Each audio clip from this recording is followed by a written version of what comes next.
You're listening to the Greeks Gridiron, live with Ethan Haristodoulou. Welcome back, everyone, to more of the Greeks Gridiron. I am Ethan Haristodoulou, and today I am continuing with the draft grades, and we are talking the Pittsburgh Steelers, the Steel City, as we go through each and every single team of the NFL draft. So make sure you hit that subscribe button. We just hit 400 subs. I have a big channel announcement that I will make probably sometime later today or tomorrow, whenever I have some free time to throw together the video. But to celebrate our road to 500 subs, I will have a little fun thing to be doing with you guys. So make sure you hit that subscribe button. Also, my Steelers fans, comment down below. How are you feeling about this year's draft class with the Pittsburgh Steelers? Do you like what they did? Do you not like what they did? What would you give them for a draft grade? And most importantly, hit that like button if you agree with me. So let's break it down. We'll start with day 3, then we'll jump into day 2, and then we will finish off with their day 1 selection of Kenny Pickett. I will say that the first 2 days of the draft appealed to me a lot more than their day 3 selections. And starting with the day 3, we'll kind of break that down. You have 4 picks that we're looking at here, starting from round 4 into round 7, with round 4, pick 33 being the wide receiver pick, Calvin Austin III out of Memphis.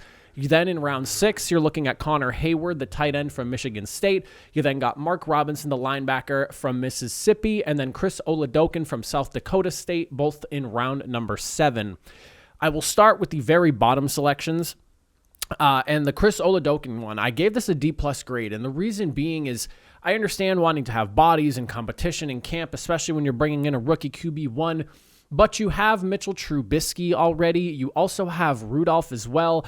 I just don't really understand this selection here when I think that there had to have been a player at a position of need, like potentially even offensive line, who is as much of a project as Oledakian is, maybe a little bit more, maybe a little bit less, that you could have brought in here and secured for your team as opposed to maybe relying on UDFAs or something like that.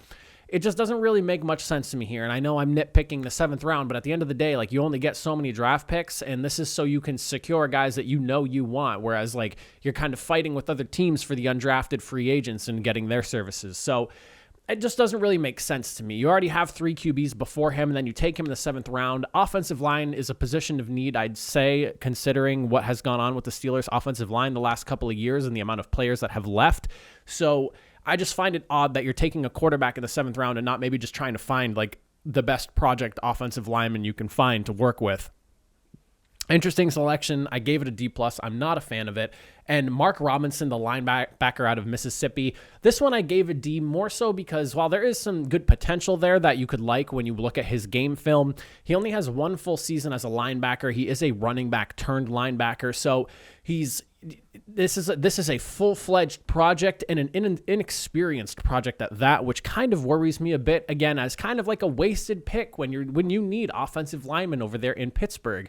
I know they worked on it a little bit in free agency, but there's definitely still work to do with this group. And seeing 2 picks like this where you're getting essentially like a camp body, who is Oledakian really going to make the roster? I mean, we don't know, but and then you look at Mark Robinson, a guy who only has 1 year at the position you're drafting him at, unless they plan on flipping him back to running back or something. If that's the case, then, maybe that's what they're doing. The big positive, though, that I did take from Mark Robinson's tape when I was watching some of his highlights, he isn't afraid to hit. He is a big hitter. He likes to get in there and make that aggressive tackle. He does draw some penalties. I saw a couple helmet-to-helmet hits that he does have on his tape as well. So stuff he does need to work on. He needs to clean up his game, and he just needs more experience at the backer position. And again, just another kind of a head-scratching move, especially for a team like the Steelers, who I assume and feel drafts very, very well, considering the stability this franchise has. Then moving into that round 6 pick with Connor Hayward. This is another weird selection because he's a tight end, but he's not a tight end. Like, when you look at what he does, he's 5'11", 233 pounds. He doesn't really pass like the eye test when you look at him with like ideal body typing and whatnot. He was a running back turned H-back, and he's labeled as a tight end on NFL.com. So this is more like a, what are you going to do with this pick? I will say this, though. It's a weird pick because what are you trying to do with a guy like this who does not really fit the mold of a few different positions here, but he is a football player. So we'll stop with the negatives here and we'll start to turn into some more positive stuff. He is a true football player. And when you watch his game tape, there's so many different scenarios of him like playing wide out, playing running back, like maybe I'm assuming maybe lining up even at fullback as well, where he's making crazy catches or awesome runs. Like he might not jump off like the screen when you look at him, and physically he does look a little fun, like a little interestingly proportioned, I guess I would say. But the type of tape that he has, I can understand why the Steelers took this pick. I just don't necessarily know where he's going to fit in the offense when you drafted 2 wide receivers ahead of him. You have a really good running back. I just don't know necessarily what you're going to do here. Like, I'm assuming you're set with tight end. You drafted Pat Freiermuth just last year. So some interesting stuff to work with here, but I gave this pick a C because I am intrigued by what it is, but I'm also very confused as to how he would go and fit into this offense and what kind of role he's going to carve out for himself. And then for their final day 3 selection, Calvin Austin III, the wide receiver out of Memphis. I gave this one a B because I do actually really like Calvin Austin. He is an awesome kind of game-breaking playmaker, the way he moves. He is very small, 5'8", 170 pounds, tiny dude, someone who probably might struggle with bigger and more aggressive physical corners, but overall, 4.32 speed that not only happens in shorts, but it is shown on the field as well. It translates very, very well. He's very shifty, very quick. His moves are fast. Like, if you're not, if you blink, you're going to miss what he's doing there as a corner. So you have to really make sure you're on your A game with this guy, because he will make people miss or he'll just blow by you. He's that quick. So he's not going to be a guy that's like 50-50ing balls and going up and making those big grabs in contested scenarios, but he is definitely a guy with some potential game-breaking moves. And even if he starts out just like contributing minimally as like a rotational guy with the receivers, as like the number 4, 5, 6, whatever you think he's going to be, and then also maybe a return specialist, because the guy, like I said, he has moves, he has quickness, and the Steelers are good at bringing in wide receivers, sticking them on special teams, and developing them into wide receivers. We've seen what they've done with guys like Mike Wallace, Antonio Brown, and the likes. So I like this selection for Pittsburgh. I trust Pittsburgh more than a lot of teams to develop young wide receivers that have really good skill sets into full-fledged awesome players. Excellent selection here in day 3. For the overall grade of this third day, I do settle on a C- because, like I said, I did give a D+ for both, or a D+ and a D for both round 7 picks. I gave a C for Connor Hayward, and Calvin Austin got the B. So escaping with a C- here, average at best. I don't really love the day 3 selections. I'm far bigger a fan of what they were doing in the first 2 days as opposed to this day 3. Just some like interesting selections, some head-scratching selections, and then like one selection that I really do enjoy coming out of day 3. Moving into day number 2 now, we have George Pickens in the second round at pick number 20, and then we have Demarvin Lille, the defensive tackle out of Texas A&M, their 20th pick in the third round here. Both of these selections are really good picks, I would say. George Pickens, the wide receiver from Georgia, listen, the guy is 6'3", he's 195 pounds. He could probably use a few extra pounds of muscle just to beef up his play strength a little bit. One thing that seems to be an issue when you see like some of like when you're watching his game film, not necessarily just his highlights, but when you're watching film of him, he can get out muscled at times, and I think it's just because he's a little bit thinner for a guy that's 6'3". You probably at an ideal playing weight want him around like 205, 210, but even if he's playing at like 200, 201, 202, puts on like 5, 6, 7 pounds of muscle just to beef himself up a little bit because you don't want to take too much speed away from his game, this would be a solid guy to go after. There's also the concerns with his injuries, most notably the ACL tear that he had in 2021. He was able to battle back and get himself back in during the college football playoff to play for Georgia, and he did have a really big catch during that championship game. But, I mean, vice grip hands, awesome catch radius. This guy can make good moves and get himself open, and there was a lot of plays where I'm watching through, like, specifically his highlights, and it just seems like he's always getting behind defensive backs, and he's wide open for these big catches, and it's exciting to see what a guy like George Pickens is going to develop into in Pittsburgh. Like I mentioned with Calvin Austin, if I was to trust any team in the NFL with developing a wide receiver, if I had to pick one team to send any wide receiver to, I'd be like, you know what, send him to Pittsburgh, because if there is any team that seems to know how to develop wideouts successfully and consistently year over year over year, it has got to be the Pittsburgh Steelers. I feel like there are constantly guys coming out of that organization, going to other places and playing very well, or you just have guys that when they're there, play at their peak, and then when they go somewhere else, they tend to fall off a bit. They're not as effective because whatever system they run over there offensively seems to work very well for young wide receivers and guys with a lot of talent. Love what they do in Pittsburgh, and I think that George Pickens going to Pittsburgh is probably his best case scenario. I gave the pick a B+. Then when you're looking at Demarvin Lille, the defensive tackle out of Texas A&M, when you're watching his game film, one thing I notice is that he knows how to win in multiple ways. I've seen him win pass rushes with spin moves, with bull rushes. I mean, he does a little bit of everything, so he brings some good versatility to his game, and he has really good grip strength. There was a handful of tackles that I saw him make where he's literally just reaching out and grabbing someone by the jersey and ripping them down, and if you have vice grip hands like that as a defensive tackle, that's awesome because you can catch those guys that are trying to slip through the gaps when you're playing on D, and ultimately you slow things down. And when you consider the line that he's going to be potentially playing on with players, you have Cam Hayward, Stephon Tuitt, and then of course TJ Watt's also more so on the edges there. Tyson Alualu, another guy to look at. I mean, there's already a handful of really good guys, and I'm assuming he's probably going to play more of a rotational role unless he really starts to impress and maybe fights his way for a more starting spot, or at least just like getting himself closer to like 50-50 reps or something like that. But Demarvin Lille, I think, is going to be an impact playmaker for this defense. He is someone who could end up being a fairly effective guy, especially learning from some of the better defensive linemen in the game. Like I said, Stephon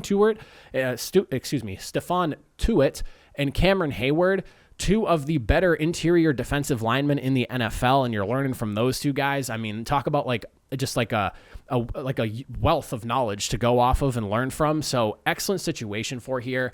And couple that with the fact that this is a guy that's 6'4", 283 pounds, and he does not look like he's 283 pounds. One thing that I noticed, because I'm watching him play, and I'm like, this guy's a defensive tackle. He looks so thin. Like, not thin, but like, he does not look like a typical big man defensive tackle, but he's making all these plays, and you can clearly see he plays with some strength. And then I looked up images of him just to kind of see, and then I found out what his actual weight was, and I was like, dude, this guy is just, he's like muscle, you know? And it's more that new age like defensive lineman that we're starting to get, where guys are less body fat, more muscle, and you know, it's starting to show up with some guys as we move through the years, year over year. We're getting these more like leaner but still massive men that are playing on the interior of the D lines. I like what this guy brings to the tape. I think he's conditioned well. I think he's going in an excellent situation to learn from some excellent players. I gave the pick a B- just because while they did get a defensive tackle here, as I've already said a handful of times, offensive line is a position of need, and you know, I just don't seem to understand why Pittsburgh did not really address it at all going through this year's draft class. For the overall day 2 grade, I did slap them with a B. I think they did an excellent job in day number 2, getting some really solid players. All that's really left for me is just the offensive line thing, and that's something that they just didn't address. And then going into day number 1 with their round 1 pick number 20 selection, they went after Kenny Pickett, quarterback out of Pittsburgh. Dude was literally playing his college football days right in their backyard. They knew the guy really well. And while I did peg Desmond Ridder as a guy that I thought Pittsburgh might be interested in playing in, this pick in hindsight does make a ton of sense. They've been able to watch this guy the most. They've been able to see what he brings to the table. He is the most pro-ready of the quarterbacks. When you watch his game tape, he plays with a lot of confidence. He knows what he's doing. He's going through progressions. He can make throws on the run. He can make moves with his legs and rip big runs with his legs. He can shed tacklers that are coming in for sacks. You know, he can throw in the face of pressure. He does a lot really, really well already. One thing that I can't really stand that I hear about him, and I also hear about quarterbacks in general, and I think it's one of those things that you really only hear with quarterbacks, and I don't know why. And I've never really been a big fan of the whole saying, but they're like, oh, he's a high floor, low ceiling type of guy. Like, what you're getting from him is what you're going to get as a pro. The college game, whether you're playing in a pro style system or not, is still so vastly different from the NFL. There is room for Kenny Pickett to grow and progress. I've never liked that whole high floor, high ceiling, low ceiling type of descriptions of things, because it is such a vague and lazy way to describe people. And there's like a million different things that you can look into and really break down about an individual player, as opposed to just trying to label him as a high floor, low ceiling type of guy. I don't like that. I cannot stand hearing people cop out to that. And I myself have been guilty of using that in the past. And as I've gotten into more of like a understanding, like, because before me doing this podcast, not a big college person, and even now still not a super big college person. I haven't really had the opportunity because of previous work and whatnot to really watch college football on the weekends, and I've now been spending more time as my schedule and life has changed around what I'm doing, that it opens things up for me to be able to do so, that I've really started to like understand and how to look at players and look at players efficiently and really kind of break down what they're doing well and what they're not doing well. When you label people with the ceiling and the floor thing, to me, it just feels lazy now. Like, I don't like it. You need to get in there. You need to look at what they do and they don't do well and just break it down. Don't sit there and try to limit a guy's value by saying he's got a low ceiling, but he's a really high floor and this is what you get with him. Like, no, there's room for him to improve some of his game. There are some interesting passes here and there that don't look quite good, or maybe some poor decisions. He has room to grow. You're not going to tell me that this is as good as Kenny Pickett's going to be. He can't reach the next level or anything like that just because he's got small hands and he plays with gloves, which is probably my only concern about him, is that he plays with gloves, not his hand size, but just the playing with gloves. And I'm not saying he's his quarterback, but if you watch the USFL, I saw Alex Magoo, his first game in the rain, playing with gloves and the ball flying out of his hands. And again, I'm not saying he's Alex Magoo, but that does kind of concern me a little bit for those rainy games. And I know that there's game tape of him playing very well in the rain. I understand that. But one day can be different from another, but he has shown he can play even in rainy games with the gloves. So it's even not that big of a concern, but we need to see that process happen more than once. And then we can really, start to feel comfortable about it. But I love Kenny Pickett. I think he landed in the best situation. I gave the pick an A-. Love the guy. I think he's going to be excellent for the team. He's a 6'3", near 220-pound quarterback. It feels like he fits the Steelers mold up there, and he played in Pittsburgh the last 4 years, so you might as well just stay put in Pittsburgh. But I give him an A-. Day one grade is an A-, since that is their only selection. I think it's an overall really good draft for the Steelers. I just, the day 3 thing is kind of a head scratcher for me, and the lack of offensive line additions have really left me a little bit puzzled about the team. So my overall grade for the Pittsburgh Steelers sits at a B-. I would just have liked to see them attack the offensive line a little bit more and maybe not take so many like project and how are we going to fit this player into our team's roles type of guys. That's my only real criticism for the Steelers. So they do get a B- because that day 3 just really, really bugs me. But like if I was just looking at day 1 and day 2, you're looking at like a B+ grade, even closer to an A- potentially. But that is my draft grade for the Steelers. My Steelers fans, let me know what you guys think in the comment section down below. I appreciate you all for watching. I will see you all in the next video. Have a good one.